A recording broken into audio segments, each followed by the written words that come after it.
eu sou a Valéria, sou uma das coordenadoras da Frente de Evangélicos pelo Estado de Direito. Eu sou Ariovaldo Ramos, sou um dos coordenadores da Frente de Evangélicos pelo Estado de Direito. A Frente de Evangélicos é um movimento que nasce em 2015 para 2016, protestando contra o impeachment por reconhecer nele um golpe de Estado. A grande inovação desse movimento é que ele parte de um grupo de evangélicos, ele parte de crentes em Cristo que não gostaram de ver a sua fé sendo usada nem pela bancada evangélica, nem pelo presidente da casa, o Eduardo Cunha, na época, sendo instrumentos e instrumentalizadores daquele golpe. É um movimento voluntário, organizado em cerca de 20 estados brasileiros. Nós nos representamos a nós mesmos, os evangélicos que fazem parte deste movimento. E por que a gente manteve o nome evangélico e fez questão do nome evangélico? Porque nós decidimos nos contrapor à chamada bancada evangélica, que se dizia representante da igreja evangélica e, portanto, dos evangélicos. Nós saímos, então, mobilizando, reunindo pessoas, reunindo crentes preocupados com a defesa da democracia, do Estado Democrático de Direito, preocupados em promover justiça e preocupados, sim, como a Bíblia nos ensina, com o direito da viúva, do órfão e do pobre, entendendo que é isso que agrada a Deus. Então, nossa reação e nosso protesto evolui de um protesto para uma luta pelo direito humano.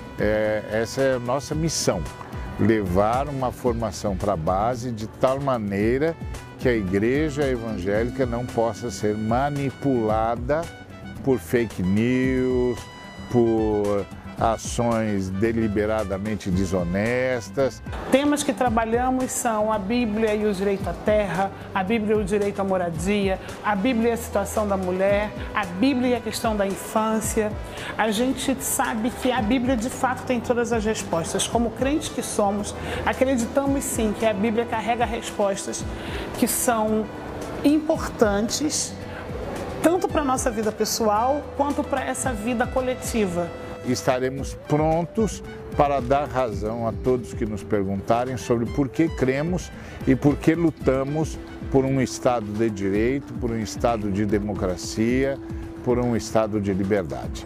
Que sejamos aqui irmãos em Cristo, uns segurando os outros, trabalhando na promoção da democracia, do direito e da justiça.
Deus meu, onde estás que não respondes?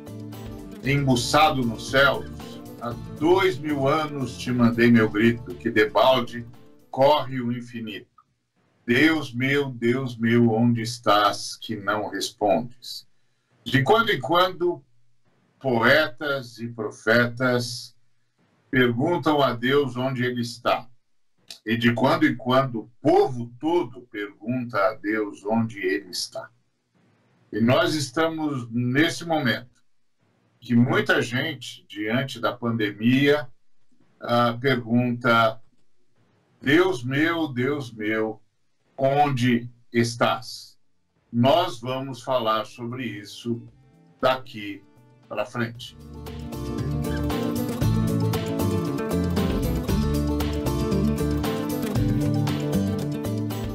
O apóstolo Paulo disse que Deus, Pai, Filho e Espírito Santo, é o Deus de toda consolação.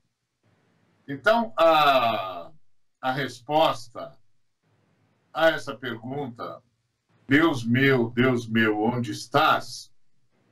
Seria: Deus está no seu trabalho de consolação. E como Deus nos consola? Deus nos consola com o socorro que pode nos livrar da enfermidade. É preciso lembrar que Deus não tem nada a ver com a enfermidade. Esse vírus é fruto do fato de termos atacado, de termos ferido a Terra, e é uma reação ao fato de termos agredido a Terra de todas as formas. Seja poluindo o ar, seja poluindo os rios, seja poluindo o mar, seja destruindo as florestas, destruindo os cerrados, destruindo o Pantanal, destruindo Mata Atlântica, destruindo floresta tropical, emitindo toda sorte de radiações eletrônicas, químicas, nucleares, usado e abusado dos agrotóxicos. E isso tudo provocou uma reação no planeta, uma reação microcósmica. Temos agora um vírus que é mutante, resultado de toda essa desordem, fruto do nosso ataque, e também do fruto do nosso ataque às espécies, matando animais, acabando com predações naturais. Por exemplo, quando o bioma do Rio Doce desapareceu, os sapos desapareceram. Com o desaparecimento dos sapos, as moscas que transmitem a febre amarela voltaram e não tinha quem as devorasse, não tinha quem as destruísse, e a febre amarela voltou.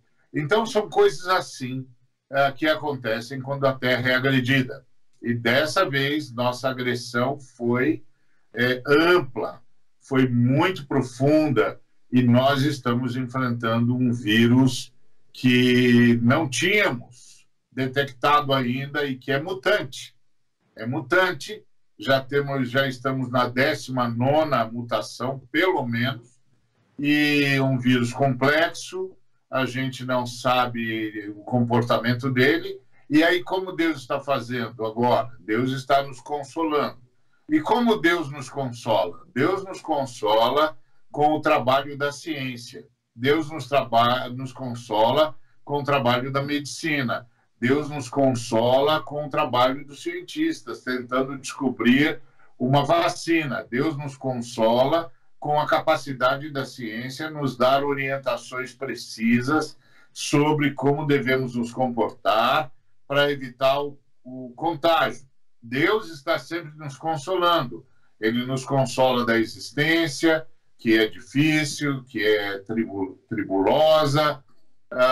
Ele nos consola da injustiça e ele nos consola da morte, sempre nos apresentando a sua redenção, nos apresentando o seu projeto de justiça para um universo novo e sempre nos apresentando a possibilidade da ressurreição.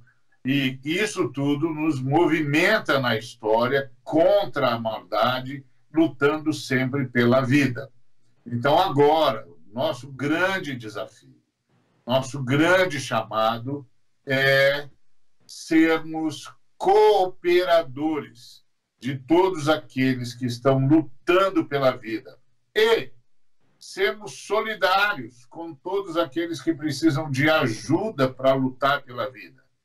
Seja distribuindo alimentos aos que têm fome, kits de higienização para os que precisam, seja cooperando com as organizações não governamentais sérias que estão fazendo essa distribuição séria de víveres, de cestas básicas, ou seja, cooperando com quem seriamente está lutando pela vida e cuidando da gente.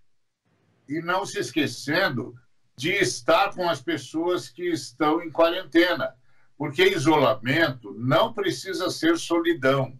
Agora é a hora de ligar para todo mundo, de levar uma palavra de consolo, uma palavra de paz, de orarmos uns pelos outros e de cooperarmos com toda a humanidade no combate ao vírus, obedecendo as regras, os pedidos, as orientações das autoridades sanitárias e fazendo o possível para ajudar todos e todas que precisam de socorro. Por isso, é muito estranho quando a gente ouve, por exemplo, falar de pastores que fizeram manifesto contra a ciência, ou de pastores que estão pedindo que sejam reabertas seus locais de reunião para fazer reuniões presenciais. É muito estranho ouvir isso, porque isso não colabora com a vida. Isso não é lutar pela vida, pelo contrário, isso colabora com a morte.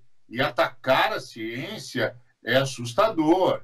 Não é hora de fazer isso. Pelo contrário, é hora de apoiarmos aqueles que nos ajudam, de sermos gratos aos médicos, às enfermeiras, aos cientistas, a todos os profissionais de saúde que estão nos ajudando a combater o coronavírus.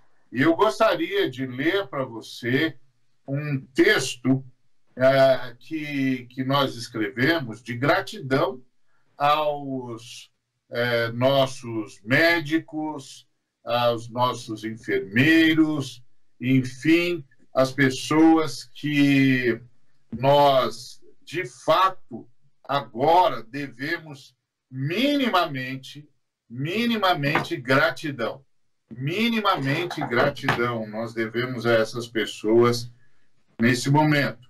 Então, eu quero ler para você, para compartilhar com você esse momento de gratidão a essa gente que está nos socorrendo, que está nos ajudando. E diz assim: você de branco com o estetoscópio, você de branco com medicamento, você no meio de tanto lamento, você que no meio de tanto lamento luta contra monstro no microscópio. Você perdeu colegas de caminho e já não tem os leitos que queria, nem o respirador que chegaria, e sem tempo para ter um carinho, tendo de decidir a quem acolhe, contendo lágrimas a cada morte e grato por cada recuperado.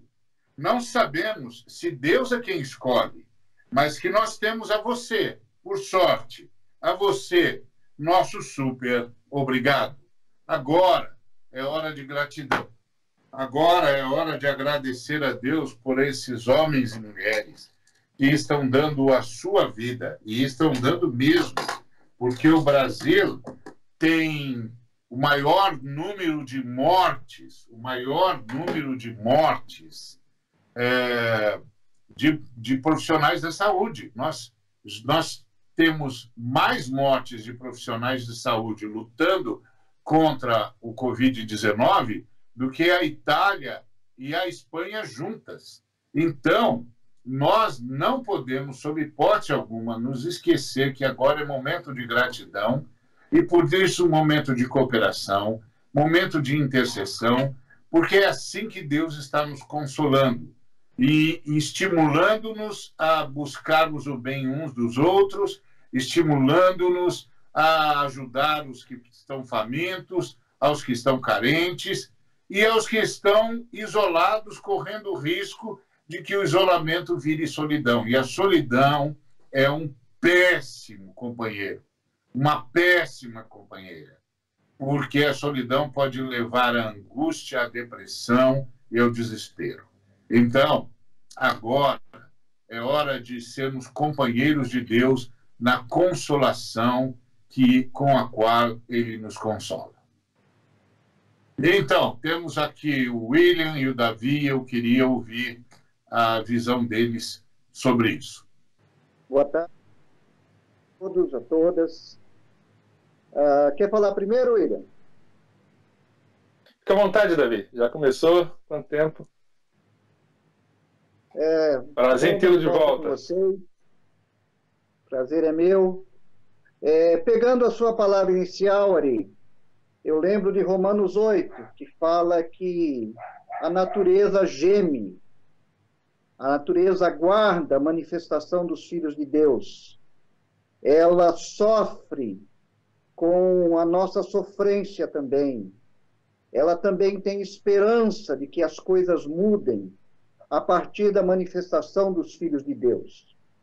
E nós sabemos que essa manifestação vai acontecer em termos finais, na consumação dos tempos. Mas como é que ela acontece durante a história?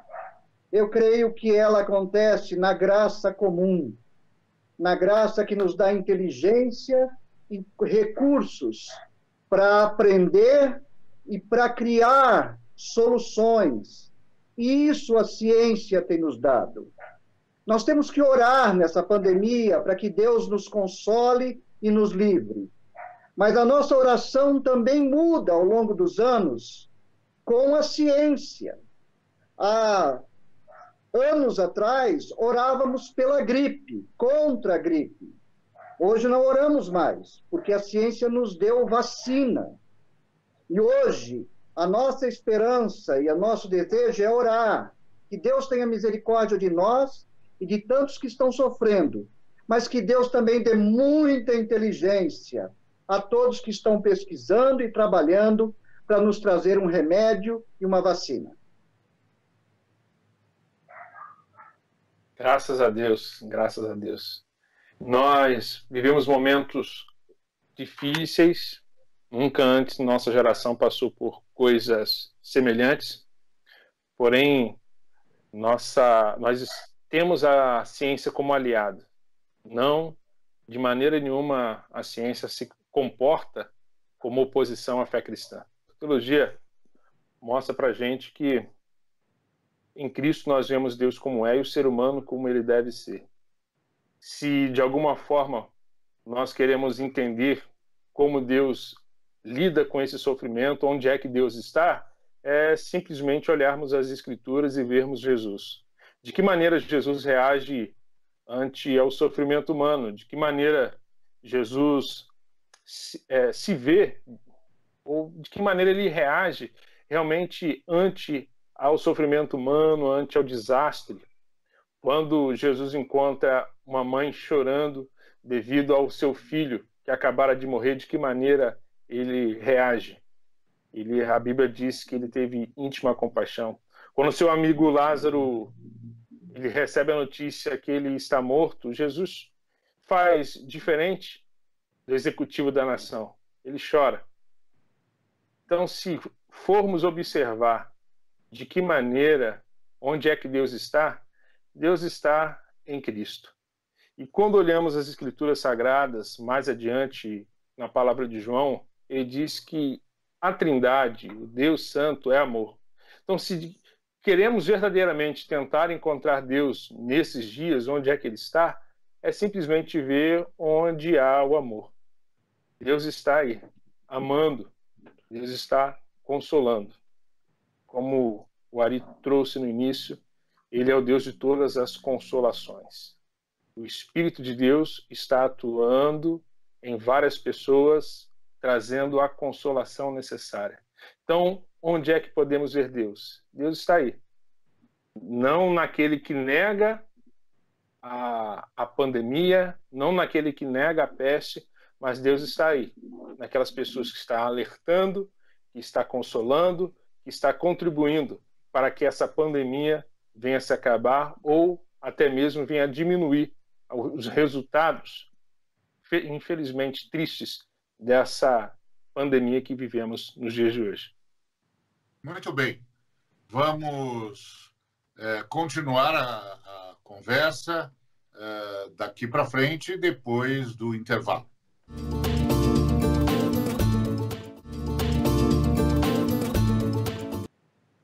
Muito bem, voltamos para conversar sobre a presença de Deus entre nós no meio dessa angústia.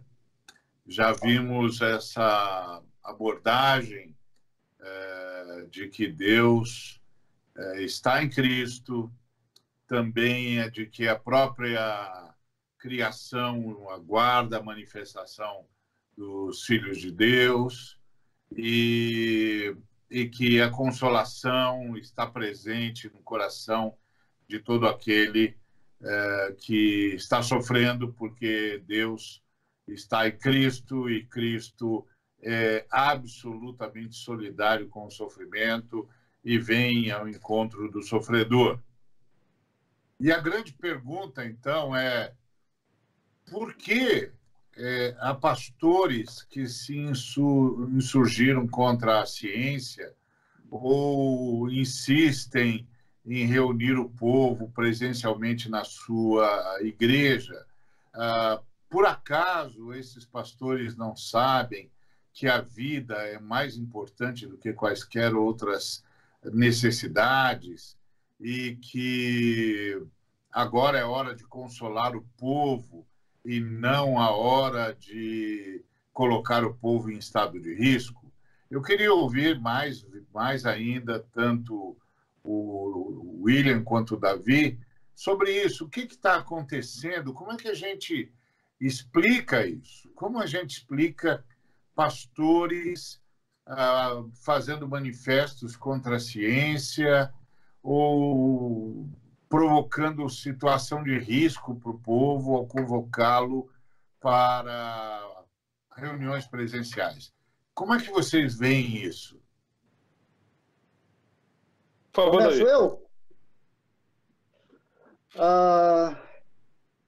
É muito triste e complicado isso. Eu acredito que há uma parcela de líderes cristãos que realmente não tem conhecimento. Eles precisavam ler, estudar a própria palavra, mas também eu tinha um professor no seminário que dizia que a gente precisa tomar cuidado com o homem de um livro só. E alguns pastores se jactam de serem os homens só da Bíblia. Só que a Bíblia é um livro que nos remete a todo o conhecimento e a toda a verdade. A tudo que no mundo está resumido na sabedoria de Deus em Cristo Jesus, e a Bíblia nos joga para dentro desse mundo do conhecimento. Então, ser pessoas de um livro só não significa ser anti-ciência. Pelo contrário, é a fé cristã, a fé genuína em Jesus Cristo que fez a ciência florescer aos níveis que nós temos hoje. Então, um pouco é ignorância. Outro pouco é mau caráter mesmo.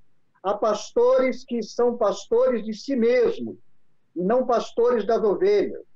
Querem a lã, a carne e a gordura das ovelhas, como diz Ezequiel, mas não querem servi-las e protegê-las do lobo e do devorador e da erva daninha e do mosquito que traz praga sobre elas. Então, há maus pastores e há falsos pastores. Por isso, o povo de Deus hoje precisa de muito discernimento. Precisa de voltar à palavra, voltar a ouvir aqueles que mostram Jesus. E onde está Jesus hoje? Jesus está, como em Mateus 25, naquele que vai visitar o encarcerado, naquele que vai servir o doente. E nesses dias de pandemia, não são só os médicos e enfermeiros. Nós temos que lembrar dos agentes funerários, homens que estão todo dia lidando com a morte e com muito respeito. Temos um presidente que disse que não é coveiro. E ele não é, porque ele não merece ser coveiro. Coveiro é um homem digno, que lida com o sofrimento de todo mundo todo dia. As pessoas que trabalham nas ambulâncias, os agentes de limpeza dos hospitais. Olhemos para essas pessoas e vejamos nelas Jesus Cristo. E aí nós não vamos nos enganar com esses falsos pastores. Verdade. Voltando a essa ideia da ciência, o próprio Agostinho entendia a ciência como um ato, né, basicamente de iluminação divina. Ele tinha essa compreensão. Infelizmente, hoje, aqueles que se dizem representantes de Deus, representante do Supremo Pastor, infelizmente, esses pastores estão na realidade, sendo representantes do lobo. Eles, de maneira nenhuma, têm a sua compreensão nivelada àquilo que vemos no Supremo Pastor, no bom pastor que dá a vida pelas ovelhas. De maneira nenhuma nós vemos esses pastores se colocando à disposição de suas ovelhas como aqueles que verdadeiramente guiarão a águas tranquilas, que levarão verdadeiramente a apacentá-los a pastos verdejantes, de maneira nenhuma. Mas como bem disse Davi, estão preocupados consigo próprio, querendo a lã, querendo verdadeiramente, na boa linguagem, no bom carioquês aqui, eles querem o dinheiro das suas ovelhas.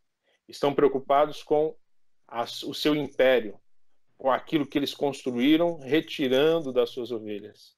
Infelizmente, muitos dos nossos pastores, que deveriam ser representantes do Cristo, hoje são representantes do lobo, são agentes do inimigo de nossas almas.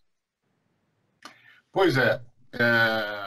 Você, meu irmão, minha irmã, que tem sofrido perdas, essas perdas são irrecuperáveis. É verdade que a ressurreição vem aqui e nós vamos encontrar os nossos entes queridos no dia da glória, no dia em que nos apresentarmos ao Supremo Pastor, ao Cordeiro de Deus, que tira o pecado do mundo. Nós queremos dizer a você para se deixar cuidar, se deixe cuidar pelos médicos, se deixe cuidar pela ciência, se deixe cuidar por aqueles que sabem o que fazer diante da pandemia.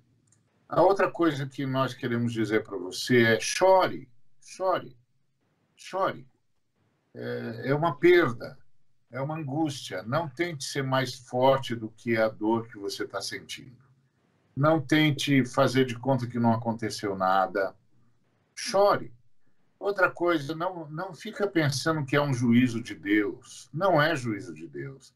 É o resultado de um equívoco nosso, humano, na história, na economia, na forma como nós tratamos a criação, na forma como nós tratamos o meio ambiente. Não é um juízo de Deus. E Deus está do nosso lado para nos livrar daquilo que nós mesmos produzimos. Então, chora, pode sentir toda a dor, entregue essa dor nas mãos de Jesus, ele vai estar ao seu lado.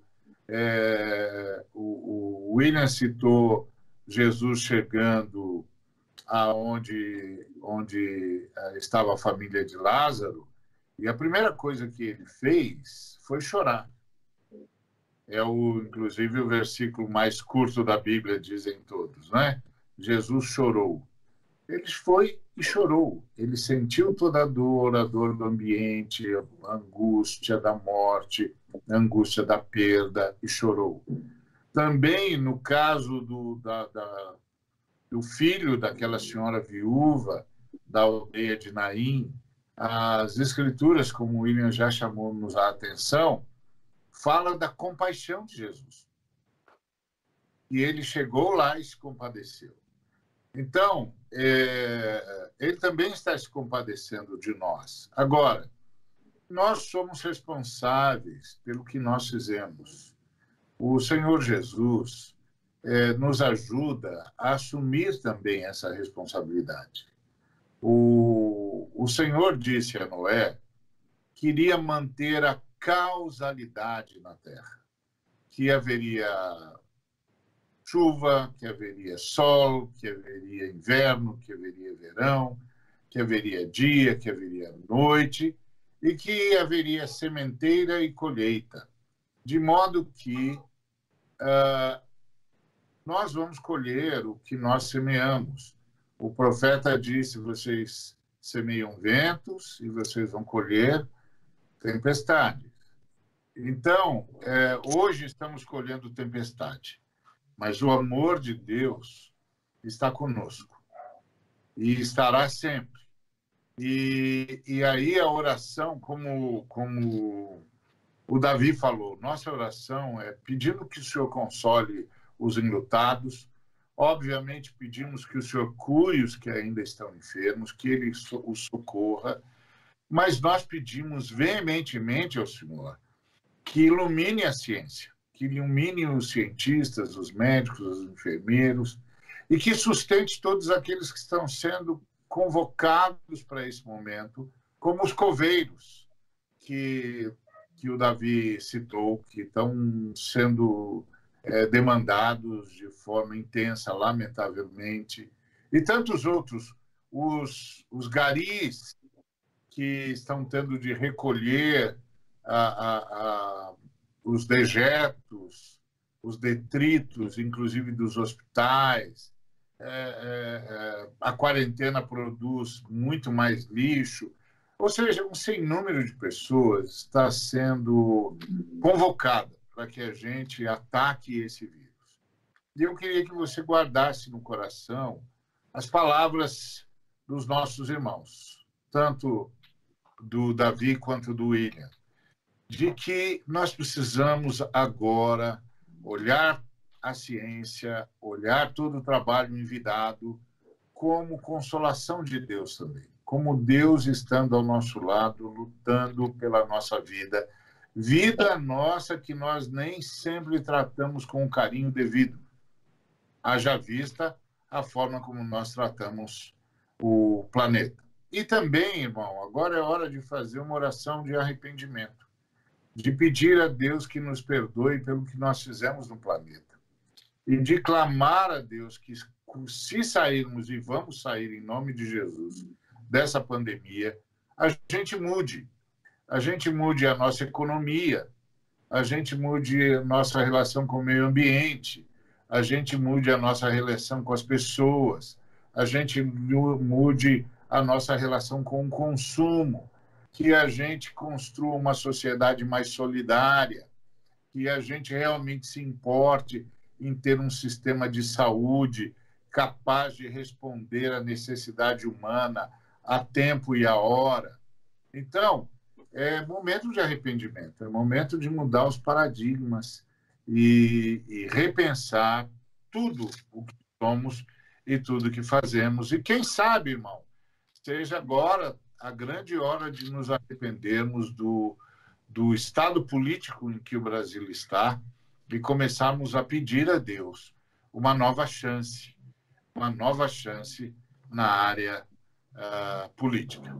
Por isso, nós queremos deixar essa palavra para você e rogar ao Deus triuno que alcance agora os corações enlutados, que alcance agora os que estão clamando por misericórdia, clamando por cura, clamando por ajuda, que alcance agora os que estão necessitados de alimento, de EPIs, equipamentos de proteção individual, que o Senhor os alcance através da solidariedade. E rogar que todos os que podem ser solidários sejam, todos os que podem colaborar, colaborem, todos os que podem abençoar, abençoem. Então, vamos ser instrumentos de bondade e misericórdia e vamos fazer a nossa parte. Amém? É conosco, é comigo, é com você, daqui para frente.